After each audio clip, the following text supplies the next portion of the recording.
Hello students, आज हम अपनी इस वीडियो में एक मोस्ट इम्पोर्टेंट हिंदी ग्रामर का टॉपिक करेंगे जिसका विषय है वर्ण। वैसे तो आपको लगता होगा कि वर्ण तो हम बचपन से पढ़ते आ रहे हैं, बड़ा इजी टॉपिक है, लेकिन वर्ण अपने आप में बहुत विस्तृत विषय है, बहुत ही गहन विषय है और हमेशा हर टेस्ट में 1 से 2 क्वेश्चन इससे जरूर आते हैं और हमेशा वो हमें पजल करते हैं। तो आज हम वही चीज़ें सीखेंगे कि जिसमें हम ट्रिक से वो चीज़ें सीखेंगे कि हम इनको जिसमें हम गलतियां करते हैं, जिसमें हम पजल होते हैं, वो चीज़ें हम उनको न भूल पाए और हमेशा उनको याद रखें। आइए देखें कैसे। पहले तो हमें यही पता होना चाहिए कि वर्ण होता क्या है। माने वर्ण वह छोटी से छोटी ध्वनि, वह छोटी से छोटी ध्वनि जिसके कोई और टुकड़े और उसके पीस और कोई उसके भाग न हो सके, उसे क्या बोलते हैं? वर्ण। यानी कि सबसे भाषा शब्द का सबसे छोटा पार्ट क्या होता है? वर्ण। ये तो हमें बचपन से पढ़ते आ रहे हैं कि वह छोटी से छोटी ध्वनि जिसके और टुकड़े न उसके, उसको हम वर्ण बोलते हैं। तो देखिए, अब हमने जाना कि वर्ण कहते किसे हैं, ठीक है। अब वर्ण का मतलब हमें समझ आ गया। अब हमें पता होना चाहिए कि वर्ण के प्रकार कितने हैं। कितने? 2, स्वर और व्यंजन। तो देखिए, पहले हम पढ़ेंगे कि स्वर। हम पढ़ते आ रहे हैं कि जो स्वर हैं वो कितने होते हैं? कितने होते हैं? 11। लेकिन अगर आपसे एग्जामिनर पूछे कि स्वर कितने हैं? 11। अगर एग्जामिनर आपसे पूछे कि कुल स्वर कितने हैं, तो 13। माने जो अंग और अह ये दोनों भी किस में काउंट होते हैं? स्वर में। तो इनको मिला के कुल स्वर कितने हुए भाई? 13। तो आपको ये बात याद रखना है कि आपसे अगर पूछा जाए कि स्वर कितने हैं तो 11 और कुल स्वर कितने हैं तो 13। अब देखिए वर्णों की, अब अगर आपसे पूछा जाए कि वर्णों की कुल संख्या यानी कि व्यंजनों को मिला के वर्णों की कुल संख्या कितनी है, तो कितनी है? 44। ये वर्णों की कुल संख्या है, यानी कि स्वर और व्यंजन दोनों को मिला के। अगर आपसे पूछा जाए केवल कि व्यंजनों की कुल संख्या कितनी है, तो 33। अगर स्वर की पूछी जाए तो कितनी है? 44, ठीक है ना, सॉरी 11। और अगर टोटल वर्णों की संख्या पूछी जाए तो 44। अब देखिए, अब मानक, मानक माने कि अब मान लिया गया है, वैध है, लीगल है क्या कि मानक वर्णों की कुल संख्या अब कितनी हो गई है? 52। अब जो है टोटल, अगर आपसे पूछा जाए वर्णों की कुल संख्या तो 44। अगर आपसे पूछा जाए कि मानक वर्णों की संख्या अब कितनी है, तो कितनी है भाई? 52, 52। समझ आया? समझ आ रहा है ना बेटा? अब देखिए आगे, ये तो हमें समझ आ गया कि स्वर कितने हैं, व्यंजन कितने हैं, मानक स्वर कितने हैं, कुल स्वर कितने हैं, ये तो हमें समझ आ गया।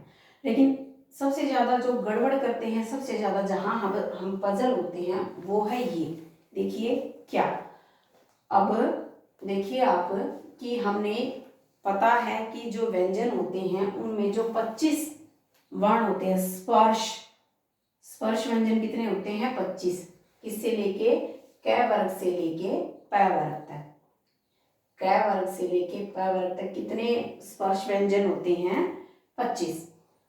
अब ये तो हमें पता है, ये तो हम कर ही लेते हैं कि जो हमारे व्यंजन हैं वो कितने हैं? 25। हमारे जो व्यंजन हैं वो कितने हैं?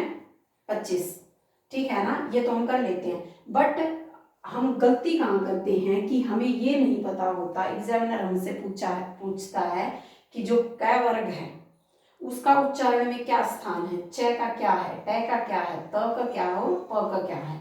इसमें हम बहुत ज्यादा जो है गलतियां करते हैं। तो आइए हम उस चीज को देखते हैं कि कौन सा वर्ग का उच्चारण स्थान क्या है, किस वर्ग में आता है। तो मैंने एक ट्रिक बनाई है जिससे हम जानेंगे कि इसका जो इनके जो उच्चारण स्थान है वो क्या है। अगर हम सीधा, वैसे तो मैं सीधा आप बुक में पढ़ते हो, लेकिन ग्रामर एक व्याकरण एक ऐसा टॉपिक है, अगर हम उसे बुक की हम उसे किताबी लैंग्वेज में अगर पढ़ते हैं तो वो कभी भी हमें समझ नहीं आता। तो देखिए कैसे हम इनको याद करेंगे। मैंने ट्रिक बनाई है, कविता महादानी ओ। जैसे वैसे तो महादानी किसको बोला जाता है, कर्ण को, लेकिन आज हमने कर्ण नहीं कविता लिया है। क्यों? क्योंकि हमने एक ट्रिक बनाई है, हमें इन चीजों के उच्चार, इन पांचों वर्ग हैं जो स्पर्श व्यंजन के, उनकी हमने उच्चारण स्थान याद करना है। तो हमने कर्ण को छोड़ कविता को ले लिया है। तो जैसे हम बोलते हैं कि कोई, जैसे हमारी आम भाषा में हम बोलते रहते हैं कि भाई जो ज्यादा दान पुण्य करता है उसको हम बोल देते हैं ओ तो बड़ा दानी है, तो महादानी बनता जा रहा है। तो हम उस ओ वाली ट्रिक को विपरीत करेंगे। क्या करेंगे, हम बोलेंगे जैसे कोई लड़की है क्लास में है, हमेशा मतलब कोई अगर उससे बुक्स मांग ले बुक दे देती है, पेन मांग ले पेन दे देती है, मतलब दान करती ही रहती है। तो उसको बोल देंगे, जैसे वैसे तो हम बोलेंगे ओ कविता तू बड़ी महादानी है, लेकिन हम क्या ट्रिक करेंगे कि कविता महादानी ओ, ये हमारी ट्रिक है। क्या है, कविता महादानी ओ। आपको इसको हमेशा याद रखना है। अब देखिए कैसे कैसे, अब देखो फर्स्ट है कै वर्ग है, तो कैसे हमारा क्या होगा, कंठ। क्या होगा हमारा कंठ। कैसे क्या हुआ भाई, कै वर्ग में क्या आया, तो ये कै वर्ग के जितने भी वर्ण हैं तो वो किस में आएंगे, कंठ। उनका उच्चारण स्थान क्या होगा, कंठ। अब इसको छोड़ देंगे हम, वी को हम छोड़ देंगे, फिर तय पे आएंगे, तालु। तो च वर्ग का जो उच्चारण स्थान है वो क्या हो जाएगा, तालु। वी को हमने छोड़ दिया, तय को हमने ले लिया, तय से तालु। ठीक है, अगला है फिर मैं।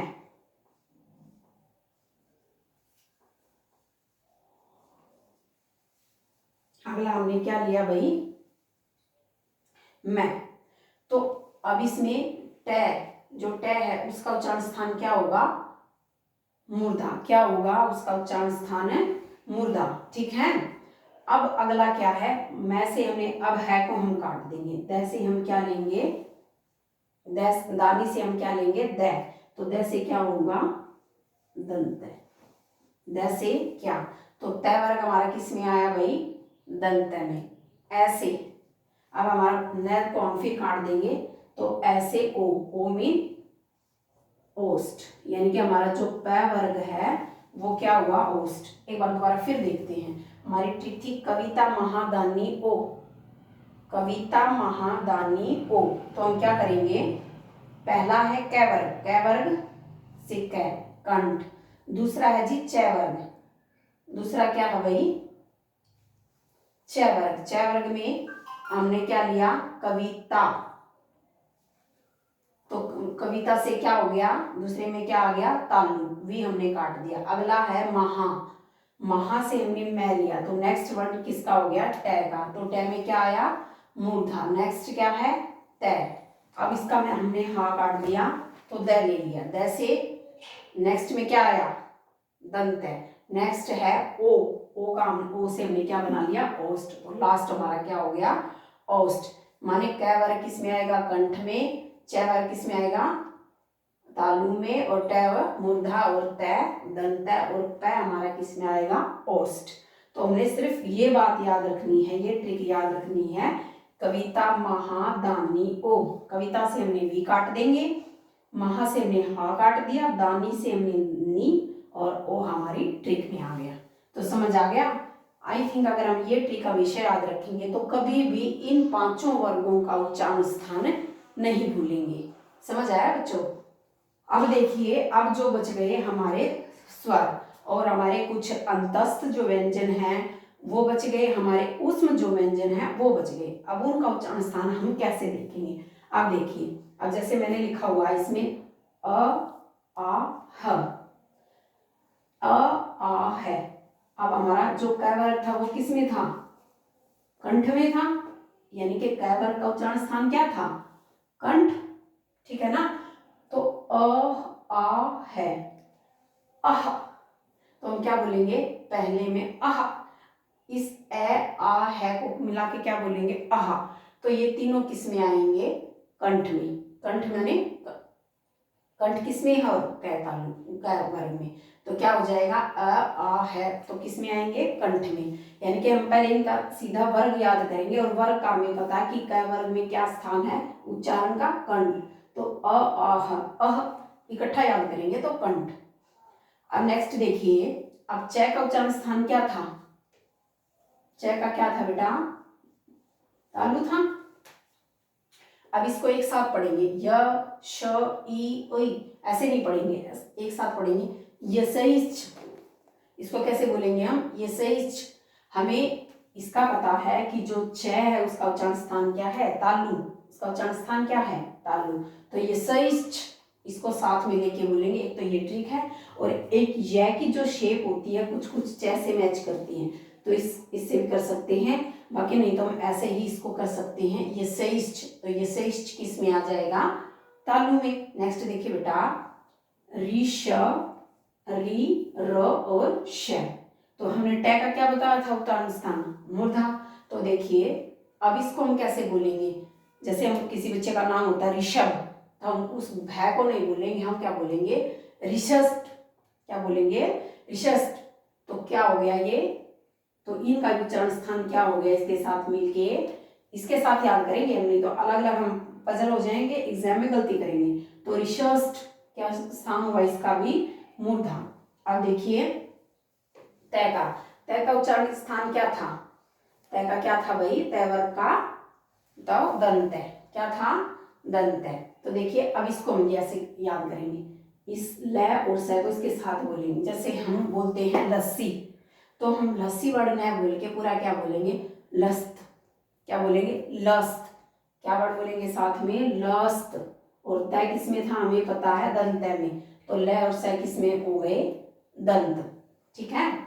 अब बोलेंगे उ और औ, छोटा उ भी और बड़ा उ भी किस में आते हैं, मैंने बताया था जो प वर्ग है वो किस में है ओष्ठ में, क्योंकि हमने ओ से काउंट किया था ना, ओ से ओष्ठ, तो प वर्ग किस में है बेटा ओष्ठ में, ठीक है। तो हम इस उ और इस उ को इस दिन दोनों को एक साथ बोलेंगे कैसे उ, जैसे हम बोलते हैं ना गर्मी ज्यादा लग रही है तो कैसे क्या बोलते हैं उफ बड़ी गर्मी है, तो हम उफ न बोल के क्या बोलेंगे उप, क्या बोलेंगे उप। तो उ बड़ा उ और पै इनको एक साथ बोलेंगे तो उ और उ का जो उच्चारण स्थान है क्या हो जाएगा बेटा ओष्ठ।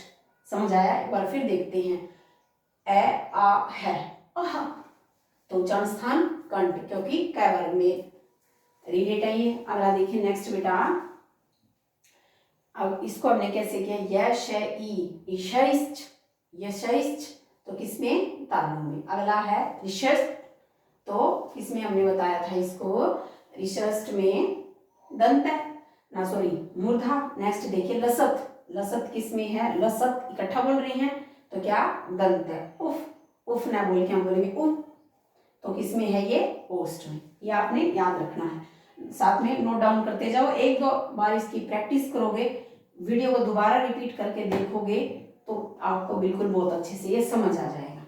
अब देखिए ये तो हमारे सारे वर्ण हो गए और कुछ मात्राएं बची हैं। अब देखिए क्या है बेटा, अब बचा ए और ऐ, ए ऐ इनका स्थान क्या है कंठ भी है और तालु में, ये आपको वैसे ही याद रखना पड़ेगा ए ऐ कंठ और तालु, ए ऐ कंठ तालु। अब क्या बचा ओ औ, ओ औ कंठ भी ओष्ठ भी, ओ जिसमें हमारा जब हम बोलते हैं तो हमारी मुंह की शेप ओ और जैसी हो जाती है, तो उसमें क्या होगा ओ औ कंठ भी और ओष्ठ भी। अब है वह किस में आएगा, वह को बोलते हुए दंत और ओष्ठ, वह का उच्चारण स्थान क्या है दंत भी है और ओष्ठ भी है, ये आपको याद रखनी पड़ेगी। एक दो बार आप इनको पढ़ोगे, एक दो बार इनको देखोगे तो आपको ये याद हो जाएंगी, ठीक है। अब देखिए जिसमें हम सबसे ज्यादा गलतियां करते हैं और जो एग्जामिनर हर हाल में पूछता ही पूछता है, ये वाले देखिए कैसे अलप्राण महाप्राण अघोष और सघोष, इनमें से कोई ना कोई एक या दो क्वेश्चन तो बेटा जरूर आते हैं। कैसे वो देखिए बेटा, अब देखिए अल्प प्राण, महाप्राण। ठीक है, अब देखो पहले इसको देखेंगे, अल्प प्राण, महा। अब मैं आपसे पूछती हूँ, जो अल्प माने तो होता है थोड़ा, और महा माने महान भी कह सकते हो आप, और महा अधिक भी बोल। यहाँ पर हम महान भी बोलेंगे, वैसे महा का मतलब महान ही होता है, बट हम क्या बोलेंगे यहाँ पर, अधिक। अल्प माने थोड़ा, थोड़े का विपरीत क्या होगा, अधिक। अब महा, अब अगर कोई टेस्टी सी चीज घर में आई हुई है तो हम क्या, हमें वो थोड़ी पसंद है कि ज्यादा, ज्यादा लेंगे कि थोड़ी, तो हम क्या कहेंगे, महा। हमें तो बहुत अधिक चाहिए, कैसे चाहिए, बहुत। यानी कि हमें कोई भी जो टेस्टी चीज है वो किस मात्रा में पसंद है, ज्यादा मात्रा में। ठीक है ना, महा, महा में क्या आएगा, अधिक। हम महा को किससे रिलेट करेंगे, अधिक, और किससे, अल्प माने थोड़ा, तो महा माने अधिक। ठीक है बेटा, कैसे, अब ये तो था, मैंने बताया कि इससे क्या, अल्प माने थोड़ा और महान माने हम क्या करेंगे, महा माने महान ने करके क्या कहेंगे, अधिक। अब एक बात और आपसे पूछती हूँ कि आपको सम संख्या ज्यादा पसंद है कि विषम, माने आप जो अपने मैथ में करते हो सम डिजिट, सॉरी ऑड और इवन, तो आपको क्या पसंद है। अब देखो भाई, मुझे तो है सम संख्या पसंद, यानी कि इवन, और मोस्टली को 99% बच्चों को सम यानी कि इवन संख्या ही ज्यादा अच्छी लगती है, इवन ज्यादा ही पसंद होती है। तो हम इस बात को इस बात से जोड़ेंगे कि हमें महा ज्यादा अधिक अच्छी चीजें भी पसंद है, और क्या है, सम यानी कि जो हमारी इवन वर्ड होते हैं वो भी पसंद है, तो सम इवन वर्ड। अब देखिए हमारी ट्रिक क्या है, महा से हमने रिलेट किया कि अधिक, और अधिक क्या चीज पसंद है हमें, सम संख्या। अधिक हमें क्या पसंद है, सम माने इवन। तो इवन क्या होता है, 2 4 6 8 10 12 14, ये सारे क्या हैं, इवन है। अब आ जाइए अपनी इस वर्ग पे, देखिए अब आपसे अगर एग्जामिनर कैसे पूछता है, एग्जामिनर आपसे पूछता है, कोई भी आपसे वर्ण दे देगा, माने दे दिया आपको ख ग, हाँ च, और आपको दे दिया भाई द, ये 4 ऑप्शन आपको देगा एग्जामिनर, और आपसे पूछेगा कि दिए गए वर्णों में से बताइए कि कौन सा जो वर्ण है वो महाप्राण है। तो मैंने आपको बताया था कि जो सम संख्या होगी वो महाप्राण है, सम माने जो इवन नंबर होंगे वो महाप्राण है। तो उसके लिए हमें ये सीक्वेंस में जो स्पर्श व्यंजन है ये हमें अच्छे से सीक्वेंस में जो है याद होनी चाहिए। समझ आ रही है मेरी बातें।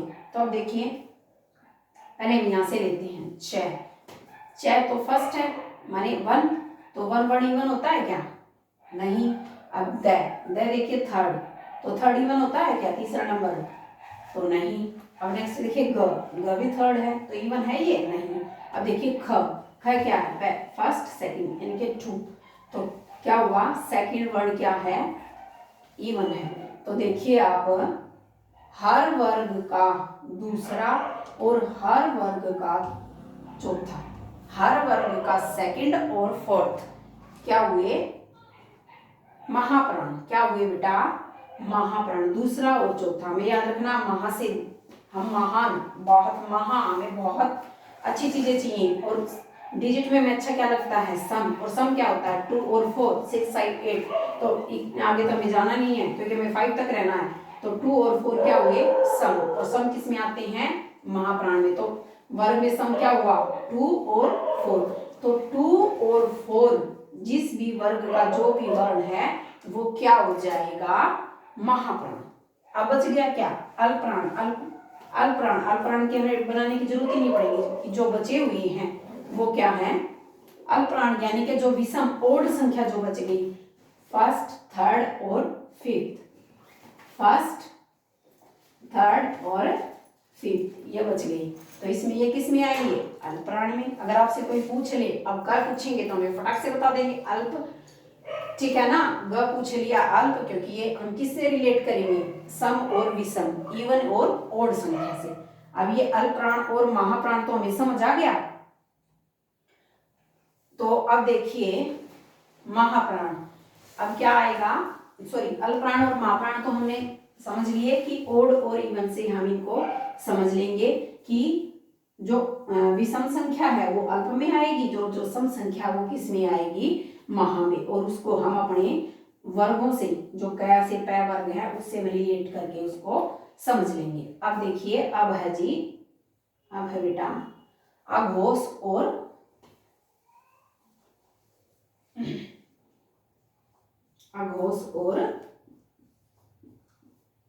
सघोष। ठीक है, अब देखिए अघोष और सघोष। अब मैं आपसे पूछूं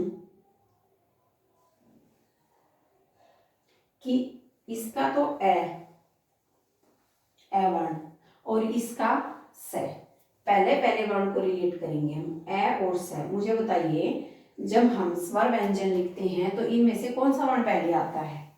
डेफिनेटली कौन सा आता है? ए।